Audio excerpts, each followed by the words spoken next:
Hello, you're welcome back to another interesting tutorial. Today I'll be sharing with you guys how to make this beautiful top with this waistline and of course a balloon sleeve. So if this is something you like to watch and see how it was made, please keep on watching. And if this is the first time you've seen my videos, you're so welcome. In this channel I do everything sewing. So let's begin. So here I folded my fabric into 4, and here I'll be marking out my starting line. I'm going to be cutting out the front and the back pattern piece together. So here I'll be taking down the length of the top, and the length of the top that I'm working with is 23 inches because it's a kind of a crop top. So down there at this point here I'll be marking out my shoulder measurement divided by 2 and 3 inches neck width. I came down by 1 inch there, and here I'll be marking the shoulder measurement divided by 2, and that is just it there.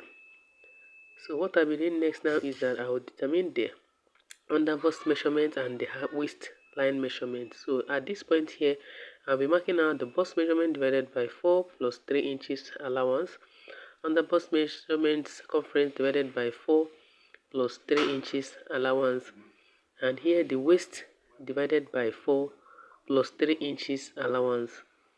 And at this down here I'll be marking out my upper hip measurement divided by 4 plus 3 inches allowance. This is actually for a client. That is why in the beginning I wasn't able to zip up the top because it is not mine. It belongs to my client. So this is it.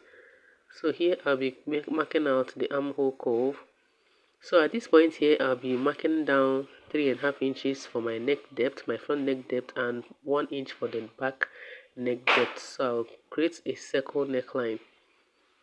So here I'll be marking out 1 inch, and I'll be coming in half an inch to eliminate that bulky distance at the back.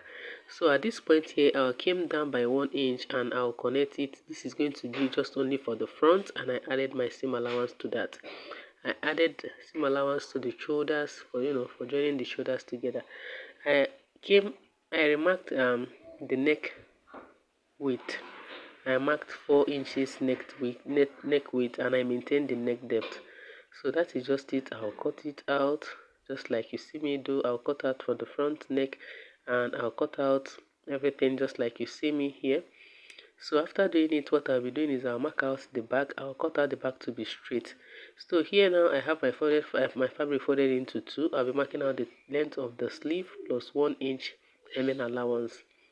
So here I'll come down by 5 inches, and I'm gonna create the sleeve curve, and I'll cut it out. I notched the center, so this is going to be my sleeve. I've cut out the lining as well. So what I'll be doing is that I'll be placing my lining and my main fabric right sides together, and I'll go ahead to sew it down here. I'll sew the neck, then I'll sew the sides.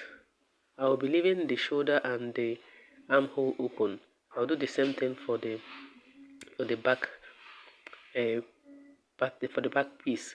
So after that, this is it. The shoulder and the armhole is the only place that is open.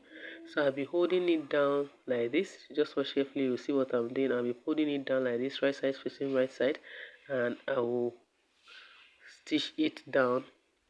I'll pin it anyway. I'll pin it before I stitch it down. I'll stitch it down.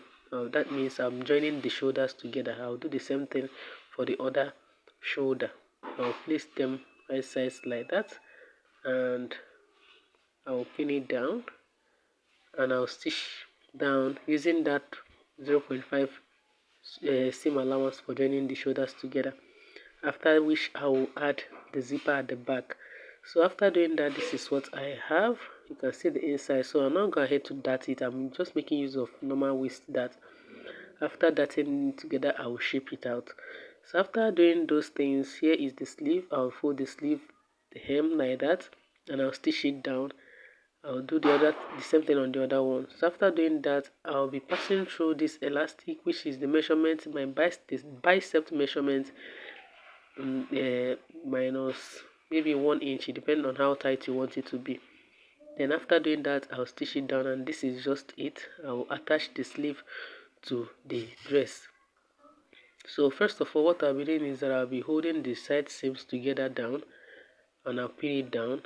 Because the sleeve is bigger than the armhole, I'll just pin down my notch the center of the sleeve to the shoulder seam. So after doing that, I will come up on this side. If my fabric was enough, if the fabric of my client was enough, it would have been much fuller. But because the fabric wasn't enough, I came up by 4 inches here, and I will mark it out. I'll also mark out 4 inches on the other side as well. But if the fabric was enough, I'll gather everything on that round on the armhole area. But the fabric wasn't enough, so I marked out 4 inches. So after that, I'll go ahead to stitch it down straight here, and the excess that I have here, I'll gather them. And that is just it for the tutorial. This is the final look of the top. I was unable to zip it very well because it's not my measurement. If you like this video, please give it a thumbs up, subscribe to the channel if you haven't subscribed, and also turn on the notification bell so that you get notified of my latest video. Like, share, subscribe. Until my next one, happy sewing.